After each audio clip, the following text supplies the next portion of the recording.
you and I met 2 years ago, and that's when I interviewed you last. And at that point in time, you had like 15,000 subscribers on YouTube.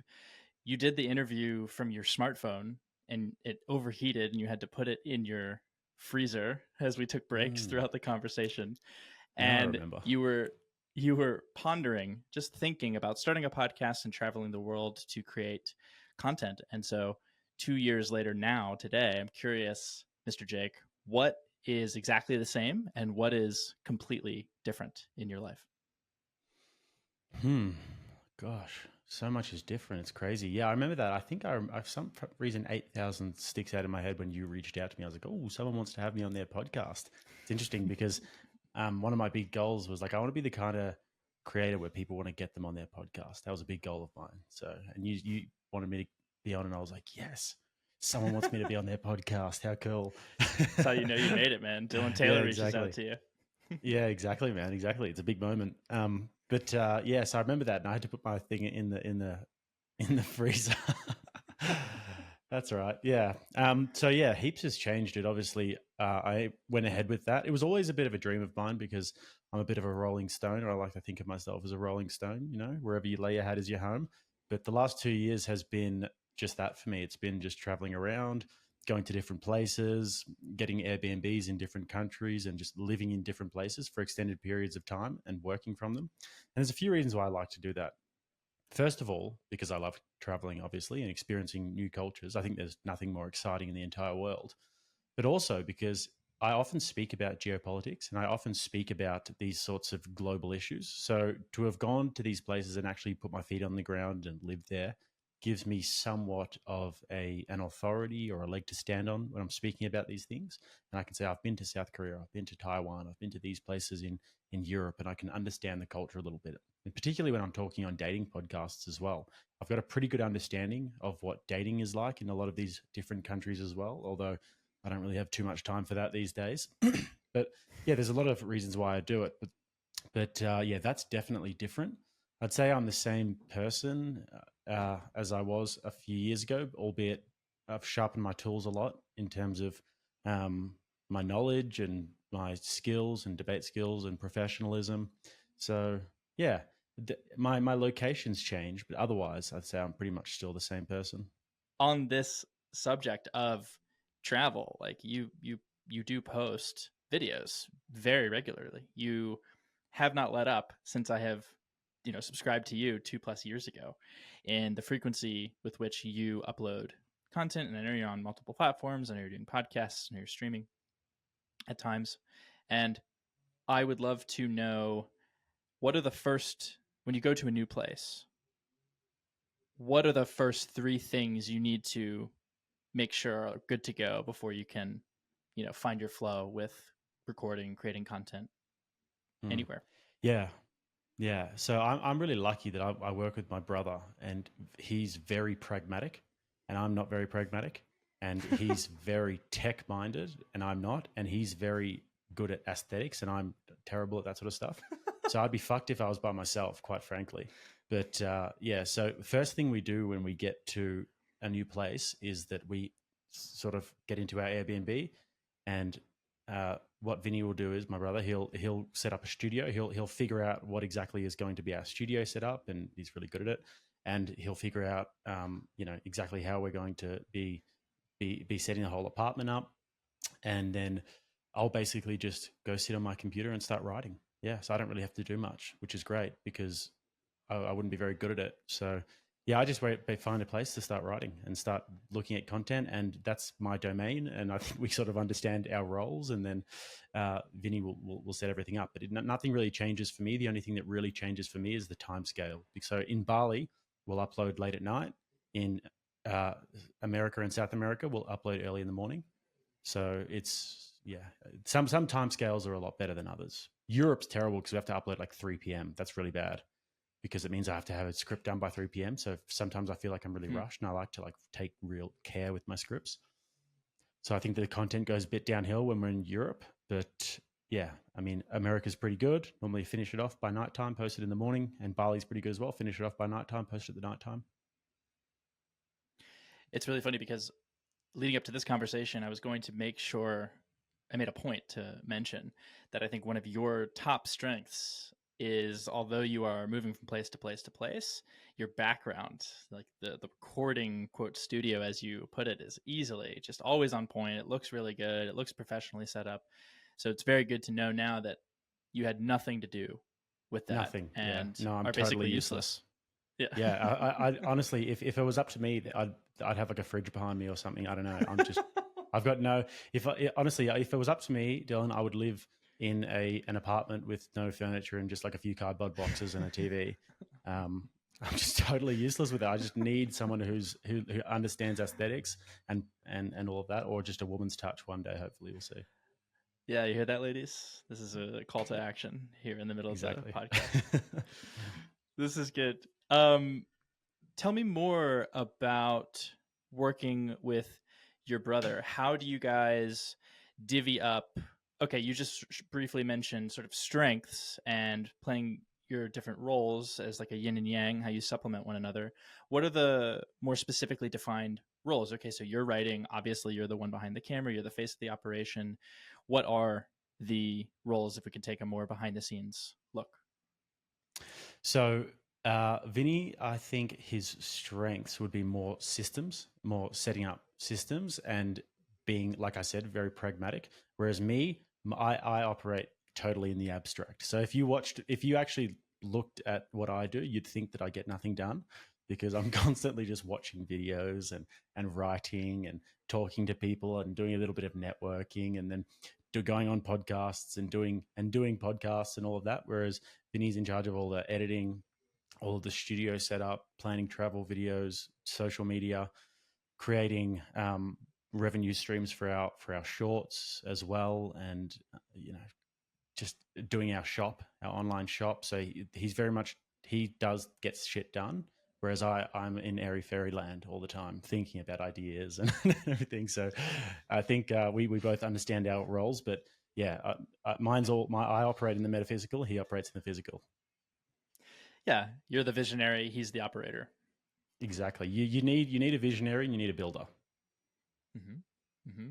Someone who makes sure that the trains run on time, but also you need someone to have a plan of like, where could we go? Yeah. Like, where should we take a train? You need someone to conceptualize the train, Mm-hmm. Awesome. I'm just laughing at this image of you just like, it's like, oh, Jake's lost again. Where is, like, God, record? Like, it's just this child like going off and just playing randomly. Yeah, 100%. Just off finger painting in his room or something like that. I think I have the next idea, Vinny. I think I got it. I'm almost done. Why are you watching like 70s French philosophy? It's important. Just okay. What does this have to do with Jordan Peterson? Yeah, that's great. Yeah, you're talking about, what is it? Divergent and convergent thinking. So divergent thinking, just like what's possible, what's there. Let's just put everything out there on the table and what's possible. But you need a divergent thinker to be able to then put it all together into something cohesive, something that's consistent. And when it comes to your schedule or your systems around uploading, it's just a team of two. How do you guys map out content? How much do you batch at one time? Is it more of a, okay, day by day, video by video thing? Like, could you just give me a brief idea of what is a typical week or month of planning, preparing, and then scheduling out or uploading content look for you guys? Yeah, okay. So for me, it's day by day because I like to keep update with like current things that are happening and current debates that are happening. So normally it'll just be me writing a script all day, and then by 5 or 6 p.m. I'll be ready to record. But when we do travel, when we go, sometimes we'll have to stockpile videos. So we've done this about 3 times this year where we've had to stockpile between 5 and 10 videos. And then I'll just be going back and getting old things that we can do, but it never really does as well. I think people like keeping up to date and having like, and every day we live stream all of our videos. Like we do a live premiere and we're always chatting to people in the chat. So it is definitely a day by day thing. And any content creator will understand this, that you just get the worst writer's blocks and the worst mental blocks. And sometimes you feel like there's just nothing happening in the world. Like, what am I going to cover here? I've got to create something. So it is difficult. It does, you know, you just learn to deal with the stress of it. But every morning it's just like it's like Sisyphus, man. You push the rock up the hill all day and then just the rock rolls down. You wake up the next morning and you just, oh shit, I'm back at the bottom of the hill. I got to create something here. So you push the rock back up. But Albert Camus, the French philosopher, said that in the myth of Sisyphus, that you have to imagine that Sisyphus was a happy man. You know, so I guess that's what you got to do. You know, you got to imagine that Sisyphus is a happy man and that there's honor in that. So yeah, it is very difficult, but yeah, day by day. And my style of content is a lot different. As I told you, it's an analysis channel, not a reaction channel. But so I like to really get into the weeds of things, and we'll cover one video and we'll cover it in detail. And I feel like one of my strengths is that the effort and level I put into the scripts as well, and making sure that every time somebody watches my videos that they can leave with value. So they can leave having learned something new, or they can leave having had a laugh. Sometimes it's just comedy, but I don't like to do the reaction channel where you just sort of say nothing. I see a lot of these channels and they'll post 5 videos a day covering 5 different things. And it's like, if you spread yourself too thin like that, you can't really give any value unless you're some sort of genius or unless you're some sort of repository of knowledge. So I like to focus on one video and be like, how can people walk away from this having learned as much as possible and having gotten a lot of value from this? How can we add a lot of comedic value in there as well? So sometimes we'll be talking about something serious and then just go randomly into something completely ridiculous and absurd. How can we keep the surprise factor as well as the familiarity? Because those two things are very important, but those two things, it's like walking a tightrope sometimes, because you want to keep the familiarity in the sense that I want my thumbnails to be similar. I want my introductions to be similar. I want people to know what they're coming into and feel that sort of sense of comfortability. Because if you switch it up too much and if you're doing really different things all the time, maybe it's different in other people's field, but if you switch it up all the time, then people will feel like it might be a bit of a jarring experience when they turn your video on.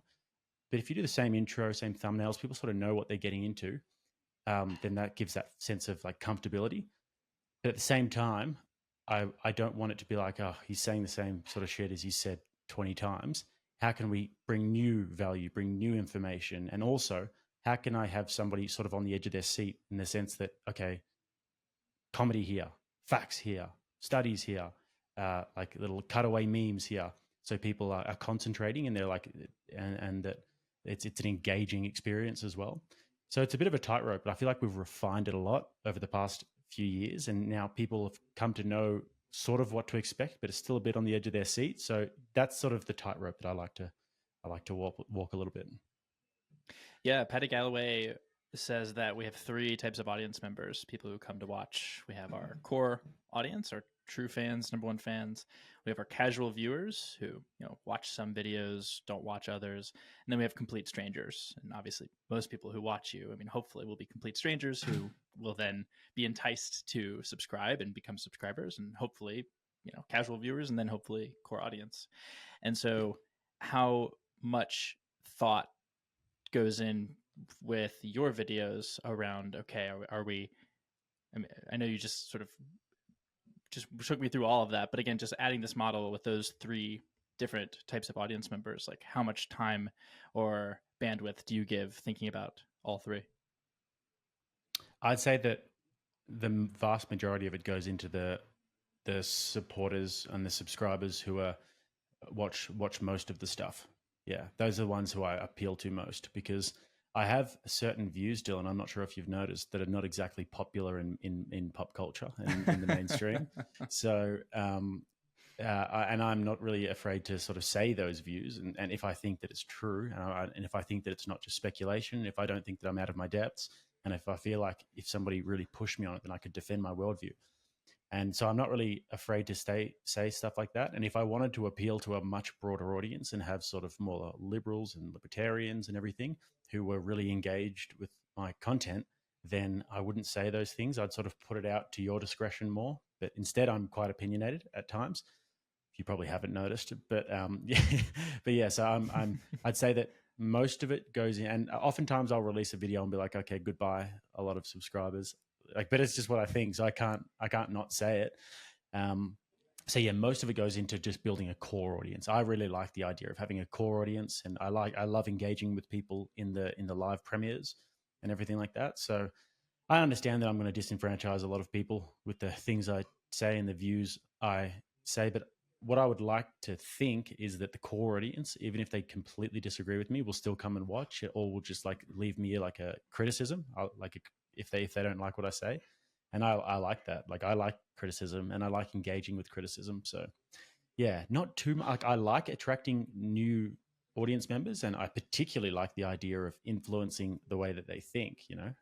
And having them rethink maybe some of their suppositions, and that excites me. But if they're the kind of person who's gonna hear one thing and be like, "Oh, I'm never listening to him again," I just don't care if you watch my videos or not. Sure.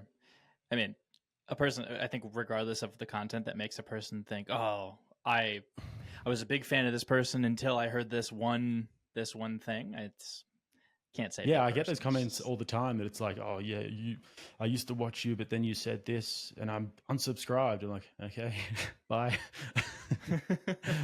Please come back. I Yeah, need you. no.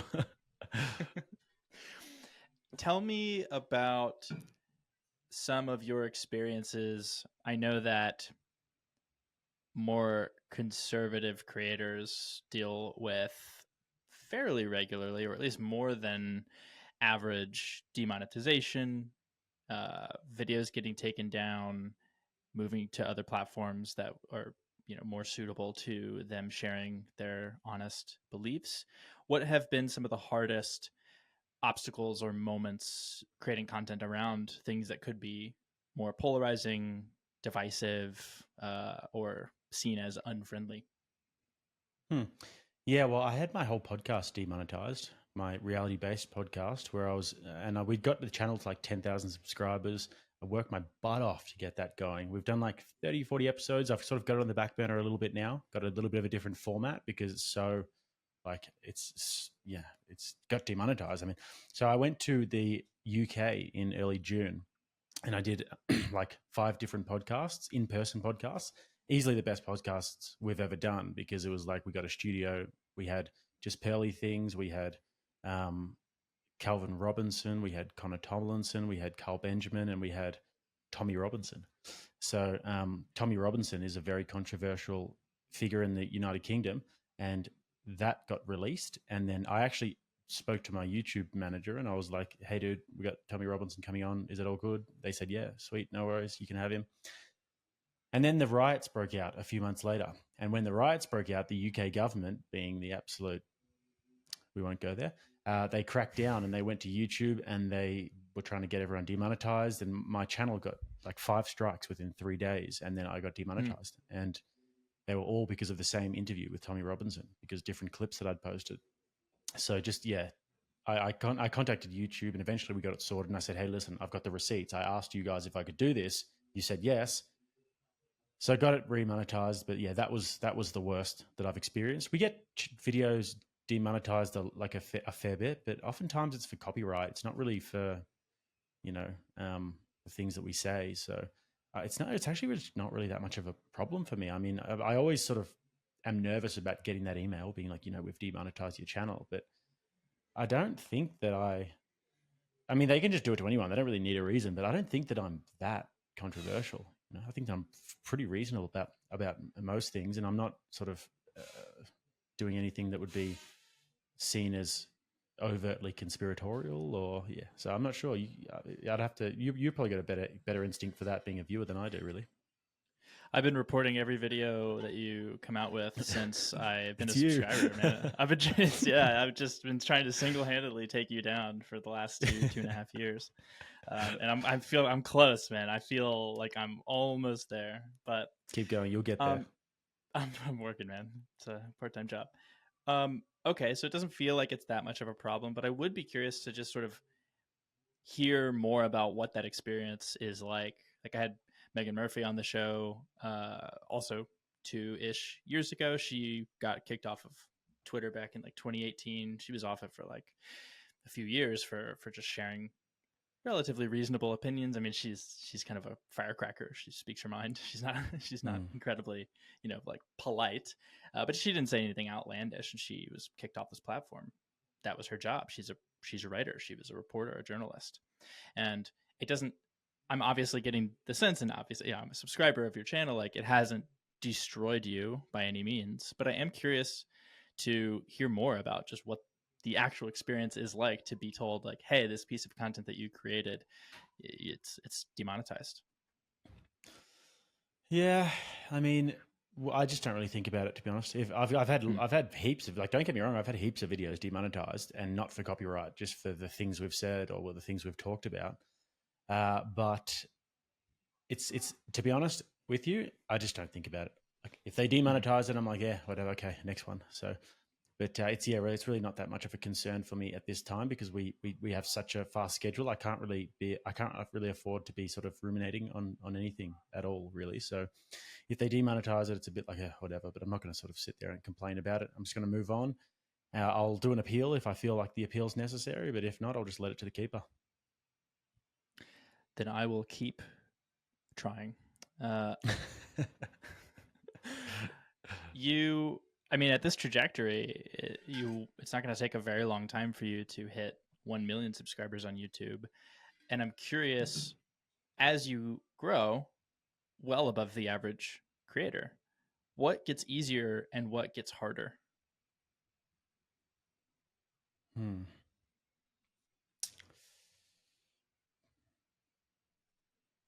a good question. What gets easier and what gets harder?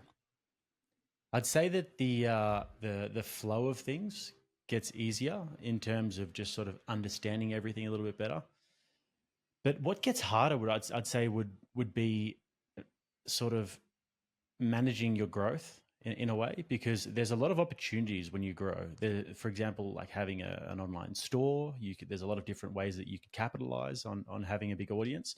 But I'm very, very conscious of selling snake oil, if you know what I mean. Like, I've seen a lot of people do this, and this sort of bleeds into another point, but I've seen a lot of people do this thing where they'll get a bunch of subscribers and then they'll do something really stupid. And as a viewer, when I see this, it always sort of like, it's a bit of a jarring thing when somebody starts to sell something that you know is kind of bullshit, like a crypto coin, or if they're selling some sort of course where you know it's not really necessarily that much value. I mean, there's nothing wrong with selling courses, but you'd want to make sure it's a good course and it's not like $1,000, So yeah, I've seen a lot of that. So I want to make sure that when I'm selling products, there's actually like real proper value in the products, and that people are benefiting from the product. And there's like, either it's a material product, whether that be clothes, like nice clothes that you can wear, or whether it's like a community. I haven't really developed a big community yet, because I haven't really gotten to the point where I've gotten enough value to charge people X amount per month. I haven't even turned on my YouTube subscription model yet. So people can't subscribe to my channel, because I'm like, what are they getting from it? Just to have like a badge. Maybe I'm too soft and I should just do it. But I want to make sure that people really get that.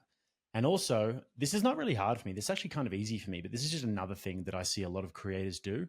And this is a terrible idea. And me and my brother, we call it doing the money dance, which is like, you get a certain amount of subscribers or a certain amount of traction or whatever.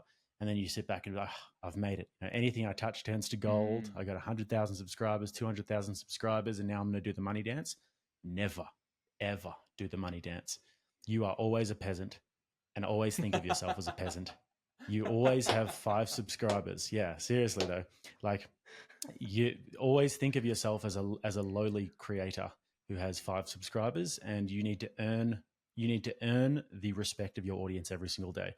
Because if you get out there and you just start sort of getting lazy with your videos, and now I'm going to cover this weird thing over here because everyone listens to me, like, no, that's not going to happen. I've seen a few people who have had a really good formula. They've gotten good traction. People have really enjoyed what they're doing, if it's in like the dating space or whatever. And then they start diverting over here into like geopolitics and it's like, that's not your lane. Stay out of that lane. That is not your lane. You're doing the money dance. Stick to what you know. Stick to what you're good at. Stick to what your audience wants to see. And a lot of the time, the reason is, well, I'm not going to be a sellout. I'm just going to do like whatever I want. And it's like, yeah, but you kind of like, audience capture is a real thing. People like sort of say that's a really bad thing, audience capture.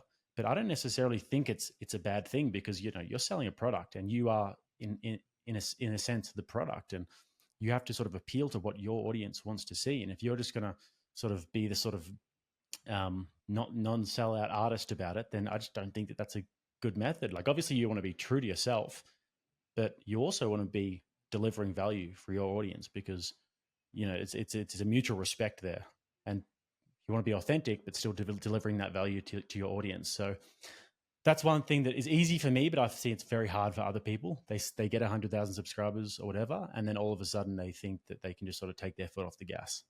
Don't do the money dance. Big advice.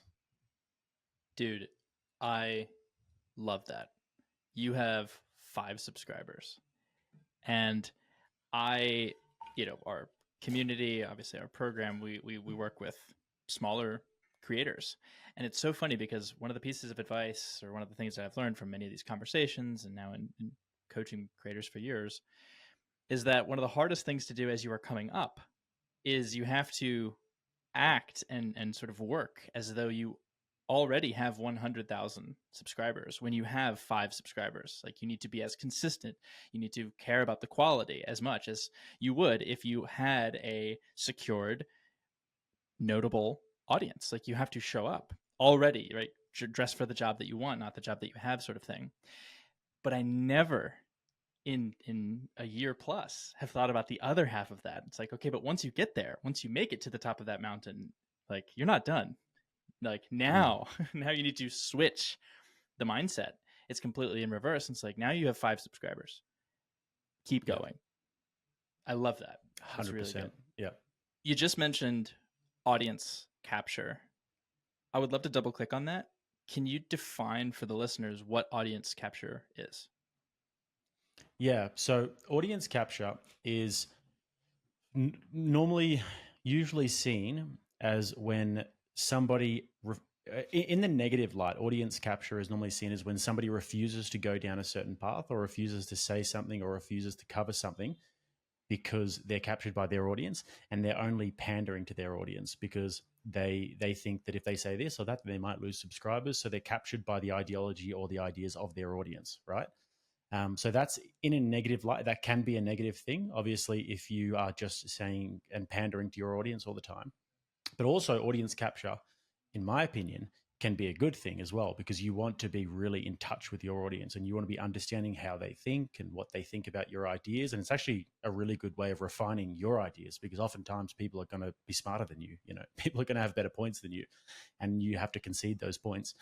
And that's happened to me a bunch of times, really. And so audience capture, it can be a negative thing if you're just pandering all of the time, but also it can be a positive thing as well, because, like I said, you want to be really in touch with your audience and understanding what they want, because you're selling a product just like anything else. If Nike tomorrow was to stop selling t-shirts and start selling televisions, then they would not be appealing to their core audience anymore. So can you give some examples on where your audience has changed your mind or positively shaped the way that you think about things or talk about things? Yeah, I would say, yeah, definitely. So, for example, with some of the geopolitical conflicts, I would talk a lot. I went through a little phase with the Israel-Palestine thing, where I was talking quite a lot about that, and I was speaking a little bit about the various interests. I won't go too deep into it for the sake of your podcast, but I had a fair few people who were audience members who reached out, and I even got on a call with a few of them, and they sort of, chatted to me about it. And it wasn't so much that I changed my mind about the conflict, but I sort of just realized that it wasn't my lane, and that I need to stay out of it, because there are people who are so much more educated than me about that issue. And as much as I am pretty educated about it, like I do sort of know my stuff, it's just not my lane, and it's just not my place to be really commenting on that too much. So I pretty much stopped covering that altogether. I'd do a debate, I'd host a debate about it. But yeah, just sort of more of a humbling experience than anything, because people were sort of like, yeah, sort of, we just don't really want to see this from you. Like, it's just not your lane. We like you commenting on culture and a bit of politics, and the dating stuff's fun, but you're not a geopolitical sort of expert or commentator. So just sort of stay out of it. And yeah, I kind of felt like, yeah, I guess you're right about that. I'm not really that. And if I do want to cover this, then the best way to do it would be to get people on who are experts and host debates. So that's one example. But it sounds like it's always very constructive, very kind, very respectful. Like, Yeah, that's the way you want to give criticism. Like I enjoy that sort of criticism, and I enjoy constructive criticism. And I've got a lot of smart friends who I speak to about these sorts of Thank you. things. And yeah, yeah, obviously here we are. But yeah, I've got a lot of smart friends who speak about these sorts of things, and one in particular. Do you know Andrew Wilson? Have you seen Andrew Wilson's clips I know on of him. I know YouTube? he's a regular on whatever the podcast. Yeah, yeah. Really smart guy, and he's a good friend of mine as well. And we actually had a long chat like just a few weeks ago discussing this and discussing my own trajectory and where I'm at. And I'm actually very naive when it comes to the whole like creator space, because I just sort of sit in my apartment and do my videos. I don't really know about all the controversies and who's done what in the right wing sphere and who's a Fed. Apparently a lot of people are Feds. I don't know. Seriously, like apparently people are like informants for the federal government, and it's just like blows my mind. Huh. And yeah, so I had to sort of refine the things that I was sort of speaking about and the people who I was associating with, and just sort of be a little more careful. And Andrew's a really smart guy, and he's got a lot of experience, and he knows the ins and outs. And we had a really good constructive conversation about my own direction as well. So yeah, I enjoy those conversations, and I'm the kind of person who doesn't really hold back. Like if I think that I need to give my friends some between the eyes advice, I'll give it to them right between the eyes. And I appreciate that in return. I don't like pitter pattering. So yeah. Yeah. Cool. Well, maybe you're a Fed. Maybe you're here to maybe, get Dillan. some dirt on me right now. Maybe those Thai police, they don't treat the gringos well in the Bangkok Hilton. So I don't want to find out. I don't want to find out, man. Can you quickly take me through how you monetize? You don't have to share numbers, but I'd just be curious to know how that works on the business side. Billions and billions. So the main one is obviously ad revenue for us, because we get some pretty decent views on our videos, so we can monetize that pretty well. That's our main source, and then we've got a little bit on the Shopify as well with the store, a little bit of community sort of stuff, but really not too much. And then sponsors. So our sponsors will pay. I think apparently they pay a lot of other people a lot more. Apparently, I think I'm too nice with my sponsors, Dillan. But you might get between $1,000 and $2,000 for a video, US dollars, with a sponsor. At least $1,000. I'm not going to take less than $1,000. But I've had friends who have said that they've been paid like $10,000 US dollars for a video. I'm like, can you please introduce me to these like Audible and these companies? Like 10,000, send them my way. Damn. But yeah, so that's a good one. Sponsors, and then we've got I do meetings sometimes where people can pay to do like a half an hour meeting or whatever. And then I've got Monect as well. Makes a little bit of cash here and there. Patrick Bet-David's company, where people can pay to send you messages and videos, but I don't really promote it too much because I actually reply to pretty much all of my DMs. It can be hard sometimes, and I do block people sometimes, because this is another good piece of advice that people need to learn, because this is something that I wish I knew earlier. There's a certain way that you cultivate relationships. You're actually very good at this, Dillan, cultivating relationships. And the way that you don't do that is by sending people messages every day, like just random messages. Because like I'm a pretty busy guy. I like to reply to all of my DMs, and I like to engage with people. And if people send me a supportive message saying, "Hey man, love your channel, get a lot of value," I'm going to reply. And I think that it's kind of gross when I see creators who think they're so far above everyone and they don't want to reply to anyone's message, and they're just sort of got this like high and mighty sort of attitude. Like these people like are enjoying your content, like can reply to them, you loser. But I will block you though if you message me all the time, because that's really like it actually gets to the point of being really annoying, because the way that you want to develop and curate relationships is to just touch base every now and then. Touch base every now and then, understand that people are pretty busy, and never be afraid to ask for something. But if you don't get a response, don't be offended by it, because people are busy and sometimes they don't have time. And I've been rejected a million times from people who have asked to be on the show, people who have asked to jump on debates, people who I've just messaged out of the blue. I'm not going to get offended by it. So, I think that it's very important to be able to learn how to cultivate relationships. But this was all the way back from the monetization question. I'm really sorry about this, Dillan. I've gone on an absolute tangent here.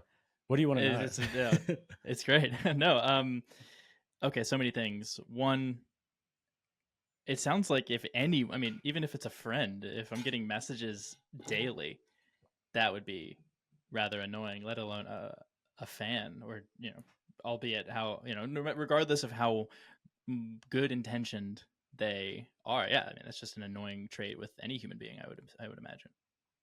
Yeah, yeah, it is for sure, and it's just something that if you do want to develop relationships, and if you do sort of, and like I'm under no illusion that oftentimes things are transactional between human beings, and you've got something that I want, and I've got something that you want, and that's cool. And like I would like you to be my subscriber, and I would like you to be happy with the experience, and I'd like you to have a good feeling about watching my videos, and I'd like you to not like think that I'm a dick or whatever. And that's what I want. And for my own selfish reason, I'd like to think that I'm not like some sort of like highfalutin creator.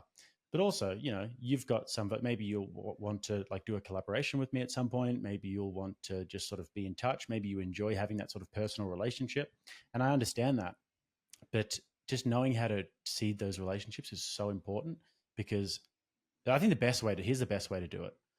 The best way to do it is to touch base with the person and then have them sort of reply to you, whatever, very brief conversation, and then just leave it. Don't sort of ask for any advice.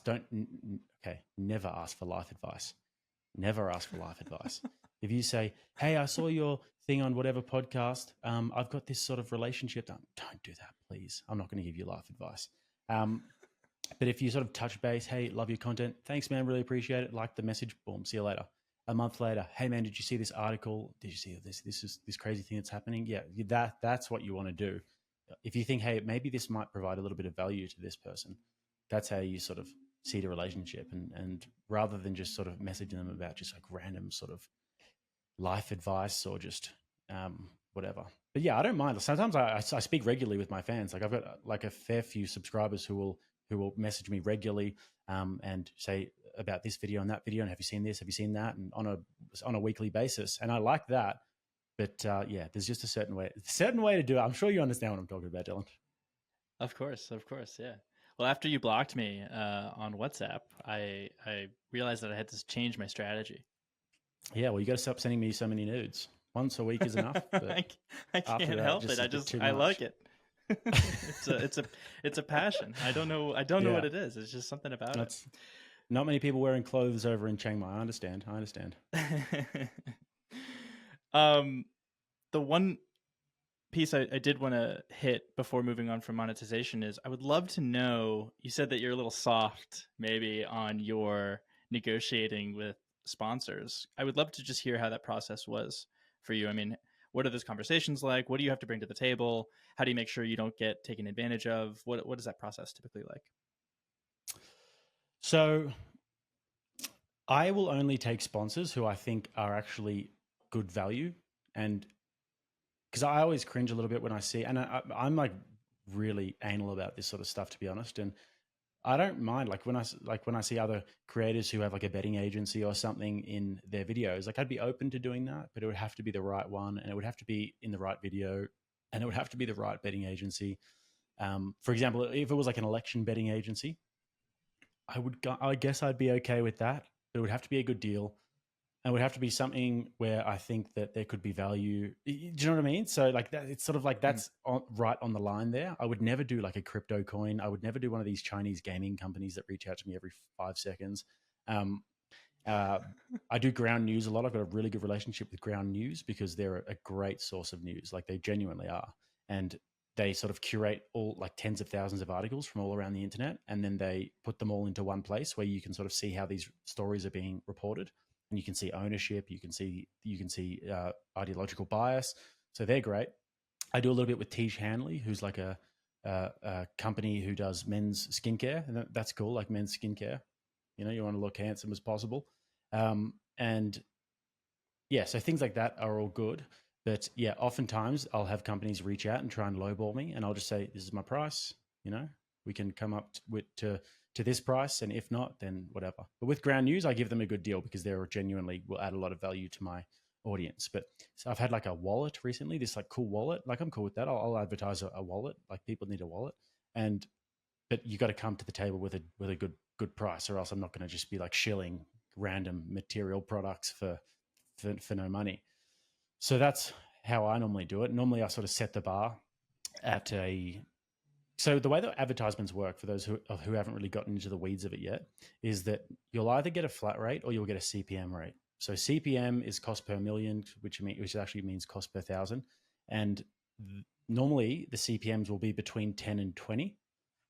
If you offer 10, that's the low range. And if you're offering 10, then say you get 100,000 views, what's that? That's like $1,000 with a 10 CPM. So if my math is mathing.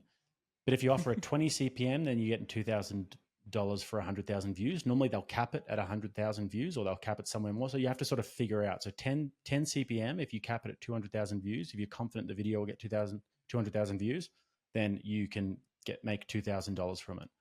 But if it's just a random, like one of my daily videos where I'm like, could reach 100,000, could not, cap it at 100,000, then between 15 and 20 is what I'd look for, or just a flat rate. If you give me a flat rate of 1,500, then I'm happy with that.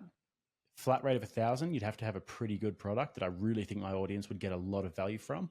But oftentimes they'll try and lowball you, and they say, "Oh, can we do a 12 CPM for 100,000 views?" And I'll be like, "Nah, I don't really feel like it's something that I'd be really happy to be making an ad read about." So for me, it's a lot about value to the audience, and then also it's obviously about money as well. Like you have to come to the table. You got to show me the money, What have been some of the biggest business mistakes you've made, if any at all, in your career? Too many to even name. Buying a lot of crypto at the high point. I did that both bull runs. I just got FOMO like you don't understand. And it was like, oh, everyone's making all this money. And literally both the times I did it, the next day it just crashed and it never went back. Literally, I am the worst crypto investor you've ever seen in your life. So that was both times literally terrible business ideas. Don't ever try and get me investing. That's my older brother, the other brother that I've got, not the one that's here, handles the finances now because I can't be trusted. Like I'm decent with money in my everyday life, but that's why I can't have nice things, honestly. But I'm decent with money. Like I wear this like pretty shitty clothes. I'm not very materialistic, but he handles like investments and spreadsheets for all that sort of stuff. So don't give me too much money to invest. Honestly, my dream is just to have like $1,000 a week that comes in. I don't have to worry about where it's coming from. I don't have to worry where my money's going. I don't have to do any spreadsheets. I don't have to worry about paying taxes. Getting my little sort of like salary, and I'm happy. But yeah, so that was pretty bad. I'd say that business mistakes. I went into. I've probably been a little bit too like quick to make decisions sometimes. So, getting people on board, for example, to do like a lot of short form content. Like I paid a whole 6-month contract in advance, just sort of like upfront of the cash, and didn't have a very good idea of exactly what I wanted them to do and exactly how I was going to monitor the progress. And you kind of need somebody who's got a little bit of time to do these sorts of things, because you want to be monitoring their progress, making sure that they're using their hours properly, making sure that you're getting proper value for your money. And I wasn't really able to do that. I kind of was like, yeah, go do this stuff, make a bunch of shorts and everything. And it's not really fair for them because they don't really know exactly what you want. And it's not really fair for you as well, because, they're sitting they're working from home somewhere and they could just be doing bugger all. And so, yeah, I think that the ideal for me would be able to get somebody who's in studio when I move to Nashville next year, get somebody who works with us in studio, who we can be with every day and who Vinny can work with very closely, because it'll be sort of like an offshoot of what he does. So yeah, those are a few sort of mistakes I've made in terms of business, sort of just like throwing money at things and not really like making a plan. Mm-hmm. Well, that's a really great segue into really the main reason why I wanted to have you here on the show. I wanted to present you, Jake, with a once-in-a-lifetime opportunity to buy and invest Dillan. It is a very modern, it's not on the market yet. It's only available through personal invite. And I only invite people who are very hardworking and who really deserve it. And you're one of those people. Yeah, well, I've got a friend, CoffeeZilla. I'm going to put in contact with you, and I think you guys need to have a chat. That would be a very short video of him. Tiny creator scams no one because no one bought his thing. No one trusts him in the first place. Most of your content is just you in a room talking to a camera by yourself, but you've been on guests of shows, you have done man on the street content, and you have been in situations where you have potentially heated debates, discussions, arguments, disagreements with people face to face when the camera is rolling. And in my just minuscule experience, even talking about certain topics that could potentially be radioactive, I would be curious, what advice do you have for creators who want to be more open with their opinions and just sort of speak their mind, share what they are actually thinking and feeling, but are genuinely very uncomfortable when they see that it's actually recording and their voice is shaking, their hands are shaking, and it feels like the stakes are very high, and you want to make sure that you don't say something horrible or stupid.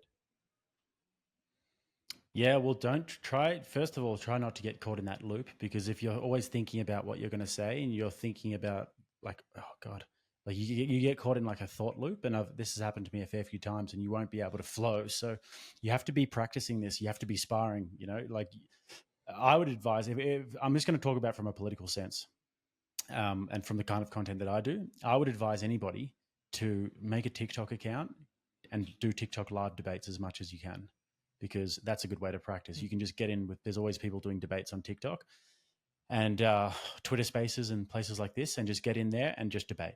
Just do it as much as you can so that you get comfortable with handling objections, because it's actually not very easy to do.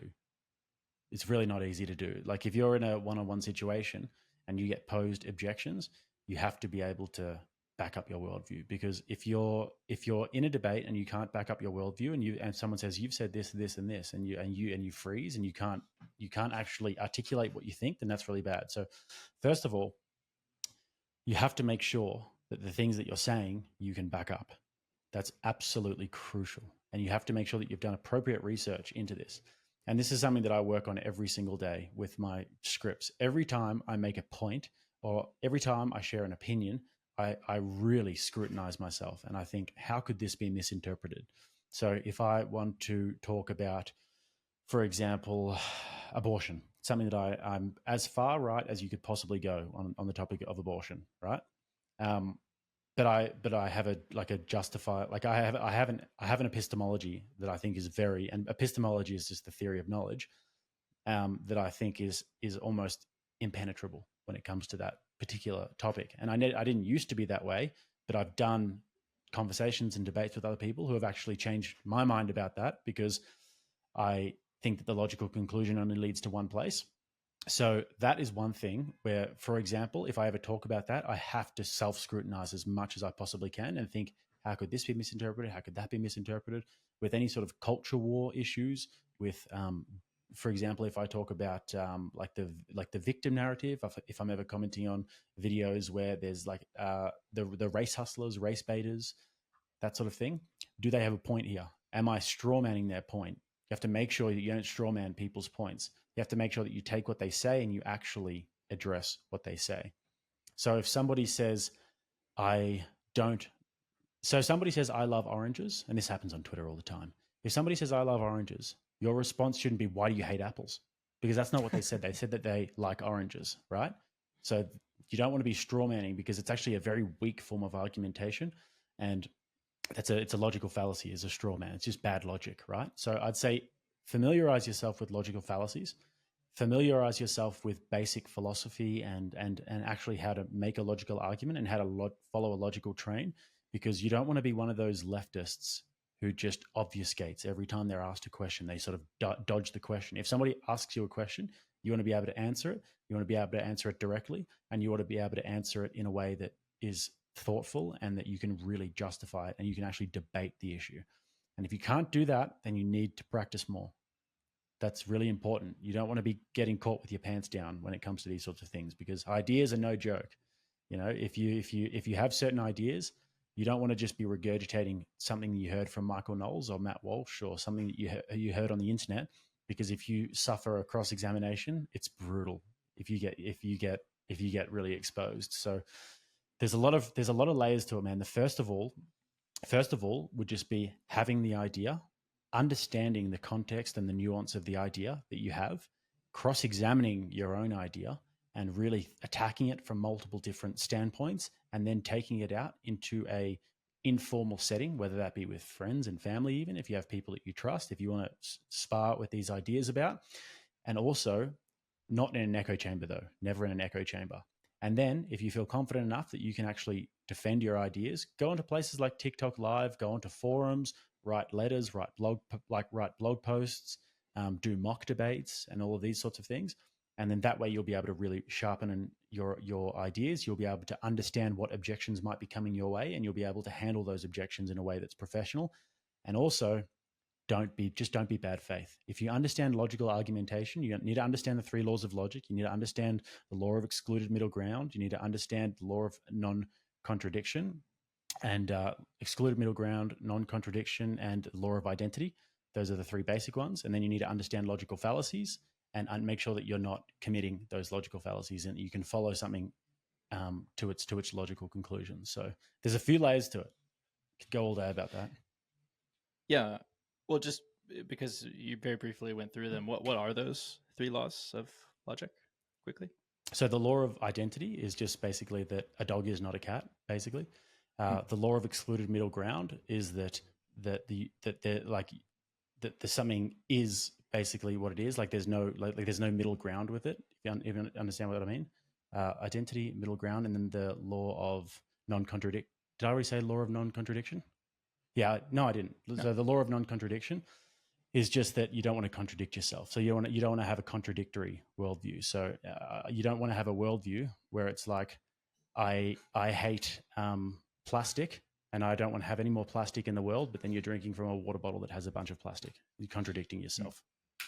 Kind of a bit more. That's a little bit more hypocrisy. So it's not really the best example in the world, but like I'll try to give a better example. So if somebody says, for example, that we need reparations because Black people have a lower socioeconomic class, but then they say that we shouldn't be able to do that for any white people in that same class. You're kind of contradicting yourself because the premise of your argument is class, and if you don't think it should be for these people, then that's an internal contradiction in your worldview. Cool, thank you.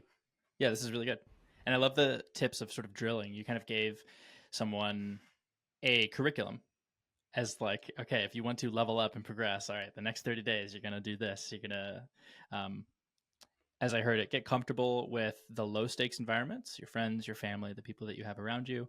And then you can work your way up as though it is a skill or a series of skills. And that lands very true. I'm sure you, all these intangibles, like speaking to a camera, speaking into a microphone, having conversations like this that are recorded. It's wild how terrifying these things are just in general when you first start doing them. And then after you have I'm sure I was nervous the first time you and I did an interview 2 years ago. And that was really fun. I really enjoyed that. And in preparation, I don't know if this is an insult, but I felt zero nerves, like not even an ounce of nervousness. So I don't make you nervous anymore. We're off the honeymoon period. You've lost your touch, Jakey. I see how it is. This is excellent, man. And let's start to land this plan. I've been really enjoying this conversation. And on the topic of nerves, I would love to hear about some of these bigger and better opportunities that you have taken advantage of as you've grown. You said it earlier in our conversation. As you grow, more opportunities get handed your way. You have been a regular guest on the Whatever podcast. You've interviewed, big names, some of which you mentioned earlier in this conversation, but also, Konstantin Kisin, Vivek Ramaswamy. I would be curious to know what it has been like to see and to have these opportunities come your way, or like what's it like to have Vivek say, sure, we can do an interview. Yeah, it can be terrifying at times, but the real gold here is how I messed all of those opportunities up. That's the real gold, Hmm. because I was very inexperienced going into a lot of these situations. I think with the Whatever podcast, it's probably the thing that I'm least critical of myself about, because I tend to operate pretty well in those sort of like long form sort of scenarios, and I tend to be able to win the room over quite well because there's a certain way that you have to sort of package ideas when you're speaking to people who don't really contend with really tough ideas a lot of the time. And especially with women as well, because when you're speaking to these women and it's about dating, it's about hot button issues, you can sort of just like lean in with a compliment and then come in with the sort of reality based sort of take after it. So that's, Sorry to cut in, I but think I'm, just for the listener, usually like the archetypal female that is on the Whatever podcast, it tends to be a particular type of Miami esque woman. yeah, Doesn't seem to. there is a lot of that. You do get some sort of pretty normal girls. I've actually still in Mhm. contact with some of the really nice girls that I've met on there. There's some really sweet girls that I've met on there, and but you also do get on the other side of the panel. You do get the sort of more like delusional sort of ones. But even with them, like there's a way that you can speak to them, that you can sort of be a little bit charming and get through to them, and they won't feel, because if they feel like that you're sort of barraging them, then they just won't respond well to it. And sometimes it's not the goal. I can understand with some people it's not the goal to sort of win them over, but I just enjoy that. I enjoy winning people over. Anyways, but the way that I'm least critical of myself about that. But with Vivek Ramaswamy, I was like shitting myself before that interview, and then I got in there and he flexed on me really hard. We got into, because he didn't know who I was. He's obviously just going boom, boom, boom, boom, interview. He has no idea who little old freaking Rattlesnake TV is. So he gets in there and he doesn't know if I'm going to be adversarial or not. So at first he puts the thing on me, and I go, Vivek, can you hear me? And he goes, yeah. And he looks up his producer, who goes, who is this guy? And I was like, ugh, just took the wind out of me. Oh Yeah, man. yeah, took the wind out of me. And then the questions that I asked him were just all shit. Honestly, Hmm. um, I was just like, yeah, what are you, like your sort of leadership sort of qualities? And you got someone who's running for president here, and you've got some serious questions you could ask. You got some potentially clippable moments if people think that you've like really zoomed in on something. Um, when you get some big like that you're like really afraid to potentially like offend them, and I was like really timid and quite nervous in those Hmm. interviews, and even with Constantine as well. So uh, those were ones that I feel like I really slipped up with. And then with I went to Mar-a-Lago last year, and I'm so stupid that I didn't even realize what I was getting invited to. Like I got reached out to by the people at Rumble because they were putting on this film premiere for Dinesh D'Souza, and they were like, "Hey, we've got this film premiere. Do you want to come to it?" And I was like, "Yeah, maybe." Like, what is it? Because I thought it was going to be like a live stream. I thought it was going to be like a live Hmm. stream film premiere where you sort of jump in the thing, whatever. And I was like, "Yeah, like I'll just check my schedule." And then they followed up with me, thank God. And they were like, "Hey, this sort of film premiere, you're being invited to it. It's at Mar-a-Lago." And I was like, "Oh shit, okay." It's like a real thing, hey?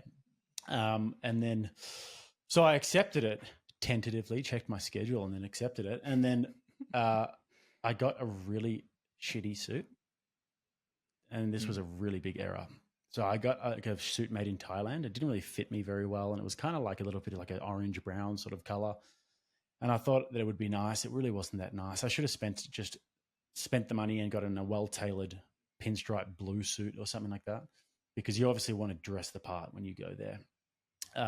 And so I didn't really prepare well enough for that. I didn't really look the part as well as I should have. And then when I got there, I didn't really network as well. And I should have been filming as well more. I should have been making more content while I was in there. So I just wasn't calculated enough about that situation. And I, the magnitude of being invited to Mar-a-Lago and having all of the like sort of who's who of the movement that I'm involved in and I'm trying to sort of be a part of, I was just sort of waddling around like it was like a mate's birthday or something like that. Met some cool people though, and got some good contacts, but just didn't take it seriously enough. Didn't prepare well enough. Didn't make enough content. So when those opportunities, and then another last one I'll give you is when I was on Fox News with Jesse Waters. For some reason, I'm just so nonchalant about everything that I got invited on that, and I was like, oh yeah, Fox News, like mainstream media, whatever. But like, if I thought about that for 5 seconds, I would have been like, yeah, okay, Donald Trump watches Fox News.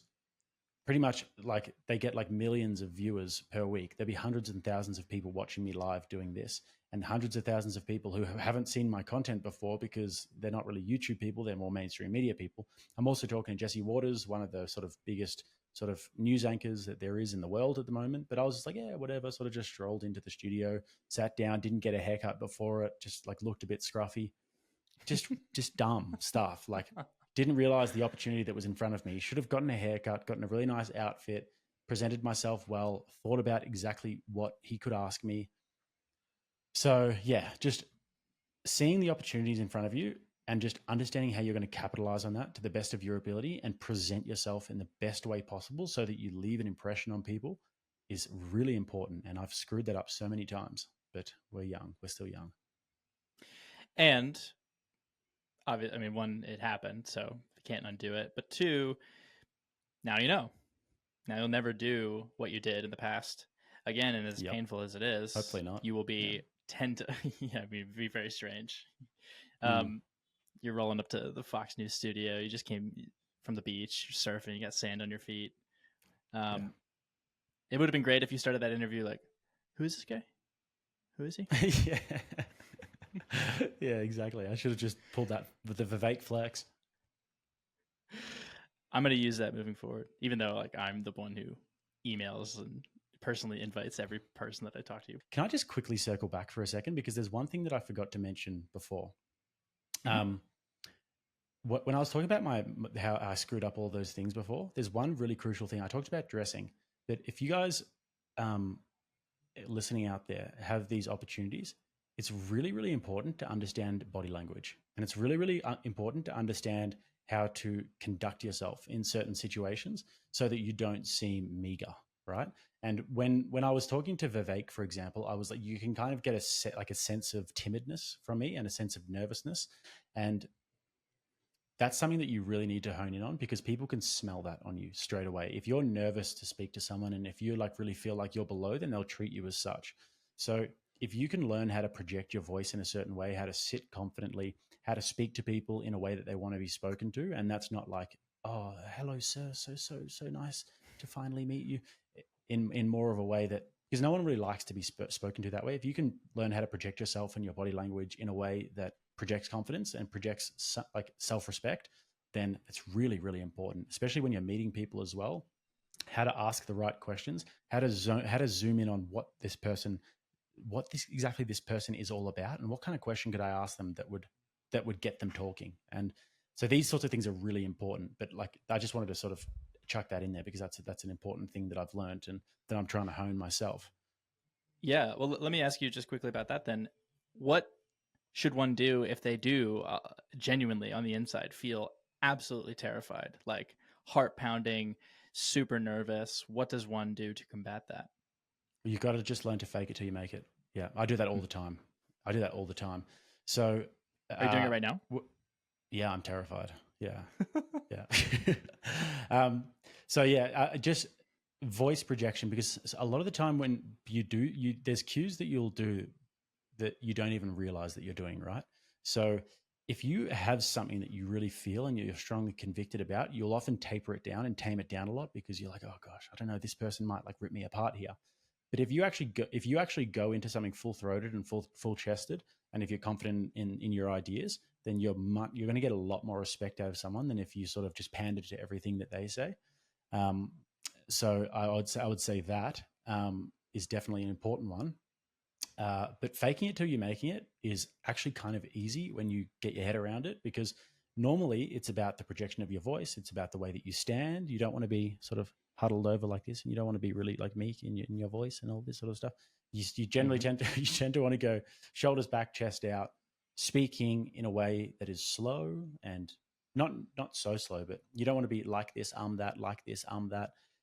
Controlled. Learn how to, yeah, exactly right. Learn how to have some poise, how to speak slowly, how to deliver your points correctly, and so that you're not liking and umming all the time. And in a way that's more, you can actually project a lot of power just with your voice and the words that you say and your cadence and your intonation. So those sorts of things are the keys to faking it till you make it. Because If you're nervous and you speak like you're nervous and you act like you're nervous, then it's going to come across and people can smell it on you. But if you're shitting yourself on the inside, it is possible to completely mask that just with a few small adjustments. So that's what I'd say. Amazing. Super useful, man. And we're at the hour and a half mark, just about. What was the last question that you said? I don't think I finished that. We can scrap it. I'll ask you one new last question, and then I'll ask you 5 more last questions, and then we'll just pick the best. Okay, great. No, I typically ask this to most of the people that I interview, and it's, if you could go back to the very first time you uploaded a video, that version of Jake, what piece of advice would you give him? I think that the first time I ever uploaded was like when I was about 22 or so. I did this for about 5 or 6 years and never earned a dime. If I ever got 100 views, I was absolutely beside myself with excitement. So back then, I actually wasn't in a mentality that this could be something that I could ever do full time. It was just so alien to me. The idea of actually making content and making a living off it and being able to self-actualize in that regard was completely alien to me. I was like, only really smart and cool people do that. So I could never do that. But back then I would say, exactly. But back then I would just go back to myself and I would say, listen, people do this all the time. This is a completely viable career goal for you.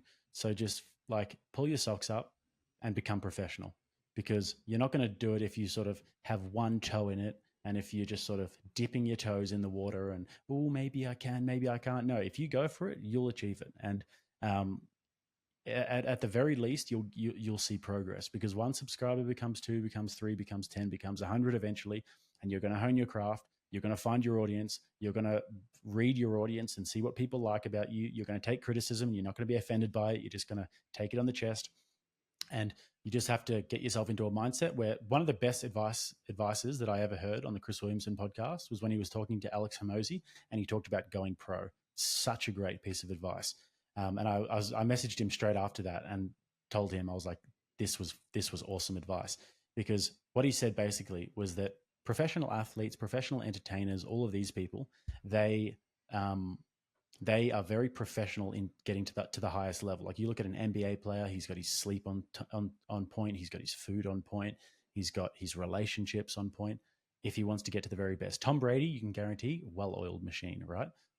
But why should it be any different with content creators? You have to, at some point, decide that you're going pro. And what that means is that you have to refine all of those parts of your life that are inhibiting you, whether it be, maybe I quit drinking recently. That was something that I did 6 months ago, 3 months ago or something like that. Yeah. And that's just a part of going pro, because I felt like sometimes I don't even drink much, but sometimes once a week I might go out and have a few beers, don't feel great that night. The next day I don't get as much done. It was holding me back. I'm quitting. And so doing that, for example, getting your sleep schedule right, making sure that you're eliminating any stress from your life that you don't need, any bad relationships. If you're dating too much, chasing girls all the time, that's not going to be productive for your career. And you can probably get a lot better girls once you sort of advance in your career. So all of those little things, man, like that's all like the life of a professional athlete and professionals, whatever their field of excellence is. You'll find that the people who make it to the very top are the ones who go pro, and they decide this is what I'm doing, and they get rid of all distractions and all unnecessary stress. Same with content creators. At some point, you've got to go pro, and you've got to say, I'm going to be as professional as possible. I'm going to do everything that I need to. And part of that was what we were talking about before: learning logic, learning like logical fallacies for what I do, that sort of thing. Learning how to dress properly, learning how to present yourself, learning how to have good body language. All of this is going to refine you into the professional that you want to be. Fire. That was really good. Man, you dropped a ton of bombs in this conversation. I always enjoy talking to you, man. Again, it's an honor to see the growth that you've experienced and that you will continue to experience. And I deeply appreciate this conversation and you taking the time to do it with me today. I'll leave links below, but where is the number one place you love where people come and check you out? Well, if you want my more controversial takes, you can go to Twitter, Jake RattlesnakeTV. But if you want to follow my travel and life and all of those more sort of moderate sort of things and all the more fun, casual things, you can catch me on Instagram, also Jake RattlesNK, and obviously Rattlesnake TV on YouTube if you want to check out the content. Jake, you're the man. Thank you so much. Love this conversation. Appreciate you, Dillan.